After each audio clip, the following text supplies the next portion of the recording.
What's up, Doc? Welcome to the Docs Get Money podcast. Are you a badass doctor killing it professionally and has bigger dreams than just clocking in and out of the hospital? Do you want to leave behind a legacy that is as lit as an HBCU homecoming?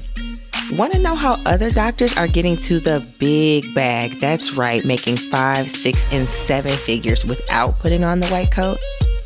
If you answered yes to any of these questions, then you're in the right place. I'm your host, Kimberly, but you can call me Kim or KB.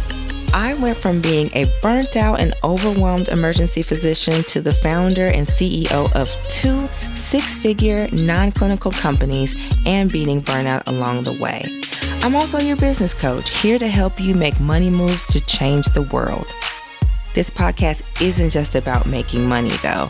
It's about leveling up your life, mindset, and bank account so you can build an empire that's as iconic as Beyonce. You ready? Let's get into it.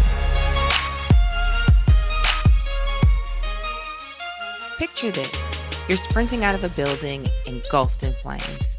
The very structure you once revered as a temple of healing now is nothing but a towering inferno of burnout and frustration. Behind you, the endless nights, the thankless shifts, and the corporate medicine structure controlling how you practice are all consumed by the blaze. Up ahead, you see nothing but freedom, clarity, purpose, income, and impact. That's where I come in. And from side hustler to CEO, my signature one-on-one business coaching program, you'll start your own fire by launching your first profitable coaching, consulting, or midterm rental business and make clinical cash in 90 days or less. That's right, 4 or 5 figures in 90 days or less. This is for the doctors who feel like every shift is a dumpster fire, unmanageable, or just out of control. Let me help you rise from the ashes, thriving, and with a business that brings you life instead of sucking it out of you. Ready? Slide into my DMs on Instagram at Dr. Kimberly B with the word out, and let's turn the burnout into the bag. Greetings. Good morning. How are you guys? I am on the way to doing some things for Sherwood Properties this morning. We are upgrading some of our rentals this month, and literally, like, we're having the finishing touches today. I'm actually running to go get some last minute decorative pillows, things like that. So that's what I'm doing right now. But when I woke up this morning, for some reason, this story was on my brain.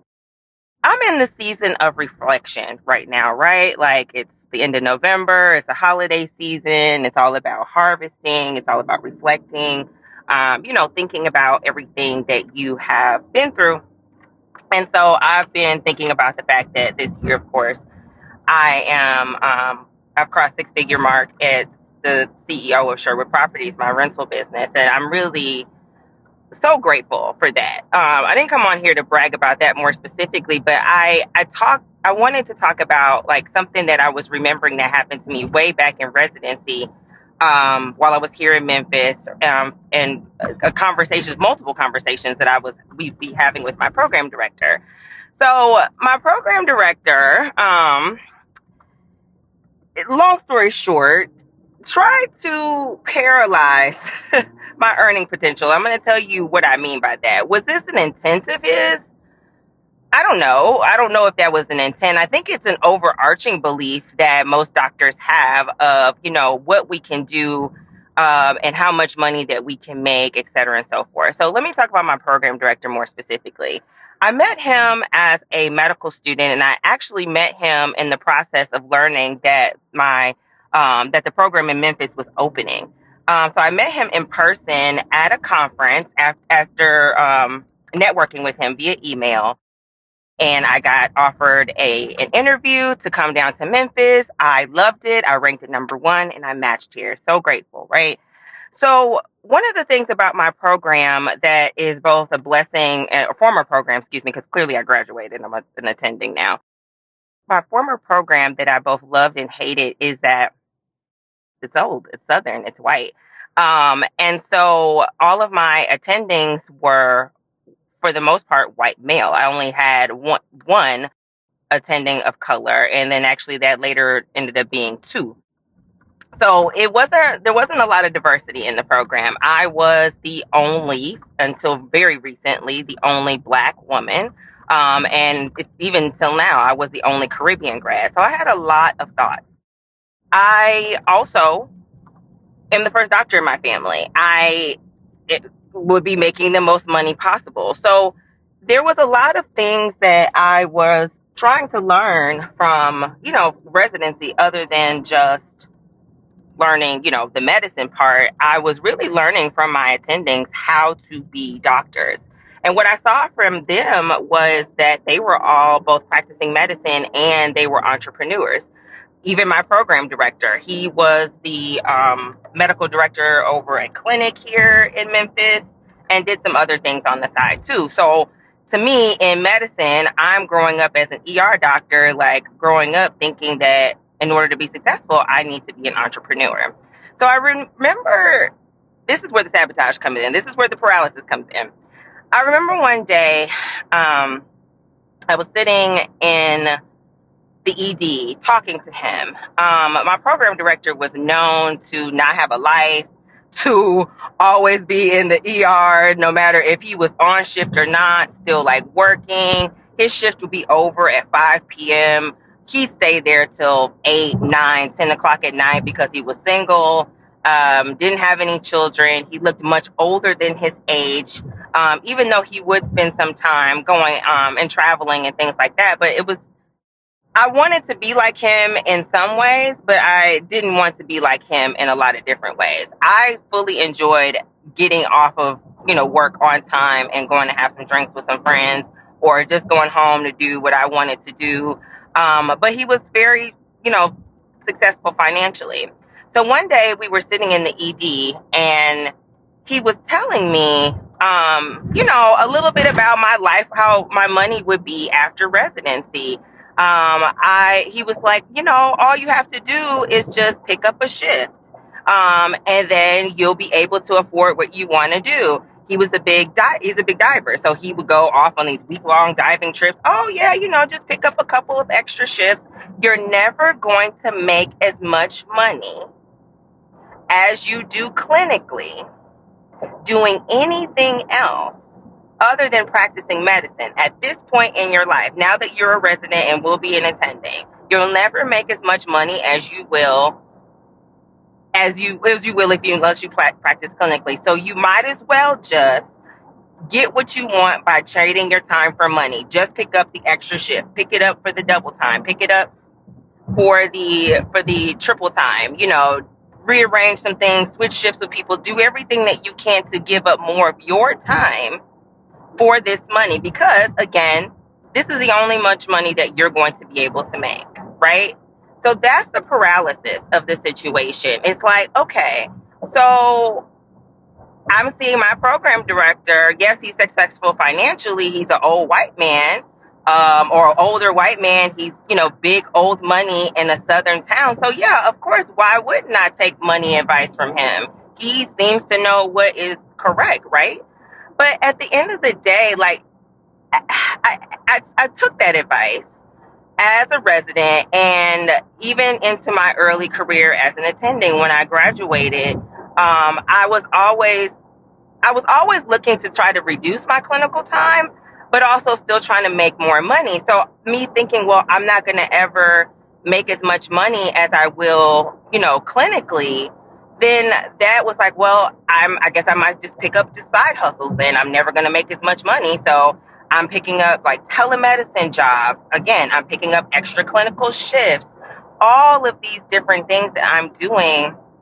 And then I'm getting overwhelmed because I'm trying not to work clinically, but then I'm like booking my schedule all with this telemedicine stuff. And it's like, I'm getting frustrated, and the cycle is fulfilling itself. Like, I am not making as much money as I could be clinically. And I almost expected that, like, right? So because I already had that fixed thought in my brain, I never thought that I could do anything else. I never thought that I could earn as much money as I make clinically as an emergency physician, in which most of us make at least 250 and up per year. And especially right here in Memphis, that's a low number. That's a very low number. I would say most people here in Memphis start about the 350 range, and the cost of living is low here, which is part of the reason why I live in Memphis, Tennessee, because I can earn a lot and, have a low cost of living. So I'm trapped in all of these thoughts, and I'm going about my new attending life, doing all of these things and burning myself out with a side hustle, trying to earn more money, because honestly, I never saw myself being full-time in medicine anyways for the rest of my life, right? And I'm also in the middle of the pandemic, burnt out, because I am practicing medicine in an area where a lot of people didn't even believe COVID was real. They had thoughts about how I was, like who I was as a Black female physician practicing in some of these areas. They had thoughts about my political stance on some things. So I'm getting burnt out from every side. I'm trying to make money outside of clinical medicine with my telemedicine side hustle, so I can sit at home in my pajamas, in my bed, and see patients and do that and pay off some credit cards. Or I can show up and go to work and then be completely annoyed and frustrated and just hitting the wall, right? So the burnout was everywhere. What the truth is that if you learn how to sell, if you learn how to sell as a coach, as a consultant, as a service-based business like I did, like my midterm rentals, or even selling your own products, that can start to match your clinical income, if not more. Let me tell you what happened to me. So I was burned out. I was frustrated. I didn't know what else to do. And more specifically, what I need is a lot of control over my schedule, right? Like, so my employer, Team Health, the scheduler, started to completely dick around with my schedule. Like, I was working a night shift 2 hours away from Memphis in one direction. Then the next night, I was 2 hours the opposite direction. I was still supposed to sleep somehow in the middle of this stuff, right? So I am pissed. That was just about the time that my contract with Team Health was about to end. And actually in Team Health, and then I ended up switching to Envision. I signed a contract with them for a year trying to escape, the burnout that I thought I was feeling with Team Health. Like, oh, okay, well, maybe if I switch hospital systems, then it'll get better. No, I still was like over practicing medicine and having to give my time over to people. So now that I remember, it was when my Envision contract was ending, and I had another opportunity to sign on for another full-time contract. And I decided I was done. I was done with the burnout of medicine. I was done doing all the different things. I had started my first rental. I had opened up Modern Luxury, and that was doing well. And it was more so like a side hustle thing. Like, it was keeping itself running just enough that it was making some income, but it really wasn't making what it could make. I was making like basically my money back from what I invested to put in there. So I was really happy to see that it was kind of going. So I had done some more research and understanding like how to do midterm rentals and how it could really be profitable and how I could make six figures in that. And I'm like, that's not true. So I ended up working with a coach, and she helped me to realize how to actually get there. And I was like, oh, okay. So once I started thinking about that, and then in the middle of, me deciding whether I was going to sign on another full-time contract, I decided that, if I can really have the structure, the expertise, the know-how to make Sherwood Properties not just a side hustle, but really make it a profitable legacy building type of business that would take me out of medicine and match my clinical income, then I'm gonna do that. Why would I continue to give my time to medicine when I can see a clear path for me to make as much money as I do with clinical medicine with a lot less stress. People's lives are not literally in my hands, but I am significantly improving people's lives. I am providing them a home away from home or something special that I know that I needed when they were at a point that I was at. Because I do focus on, traveling medical professionals just like me, right? And I know the burnout rates are extraordinarily high. And one of the places that people overlook as far as burnout relief is where they are staying, their hotels, their service apartments. So that is why I created Sherwood Properties, because I needed to feel like I was at home. That is where I thrive. Part of the reason why I don't get on live as much as I probably should is because I be at home in my bonnet, in my bed, or on my couch, just like relaxing. And that's where I feel at peace. I am an introverted extrovert. I restore myself alone. And so that is where I got my healing from my burnout, was having an environment around me that created that nurturing. And so that's what I created with Sherwood Property. So again, saying all that to say, that is why I started my business. But if I can see a clear path of how this can make me multiple six figures, if not $1 million in a couple of years, I'm not going to further invest my time in a place that is going to continue to burn me out. And more specifically, it makes me challenge the thought that I am limited only by how much money or what I do clinically, by my time, how much time I clock in and clock out of the emergency department. It makes me challenge, what all it is going to take. It makes me challenge, like, why didn't you tell me this before? If I had just realized my full potential, or realized that there's some other options out there for me, then I would have thought something completely different. And so now I can sit here and say, because I changed my thoughts about how much money I can make clinically, now I'm sitting here telling you guys, hi, my name is Kim, I'm a business coach for his more historically marginalized doctors, and I help you make your first 5 figures, and I'm a 6-figure CEO of, Sherwood Properties. I did this all while practicing medicine full time because I changed my thought.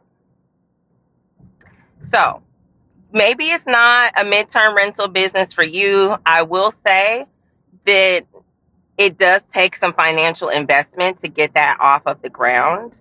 But what I want to say, and this is mainly for the residents and the early, the fellows, any early career attendings that may be watching, because I've been at that point of like, okay, medicine is not it. What am I going to do a couple of different times in my career already in 5 years?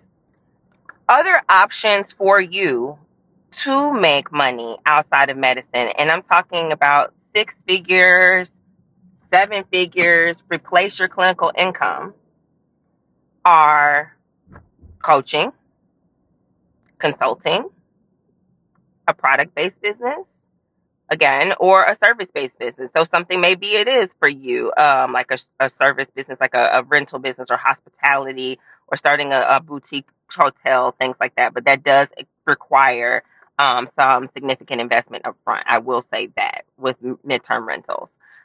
But as a resident, as a fellow, as a early career attending, coaching and consulting, more specifically, are zero or super low cost to start, and you don't need any special skills to start it other than learning how to sell and also learning your story and creating your offer. So I really enjoy working with doctors that like to do consulting and coaching. Of course, I'm a coach. I also do some consulting as far as like medical legal expertise on the side. Of course, I could teach someone how to start and operate their midterm rental business. I have that expertise as well too. But my real jam is really working with doctors that want to package up their expertise as a coach or a consultant, or and one of my clients is even working on her beauty brand as a product-based business. So if that sounds interesting to you, I have a program. It's called From Side Hustler to CEO.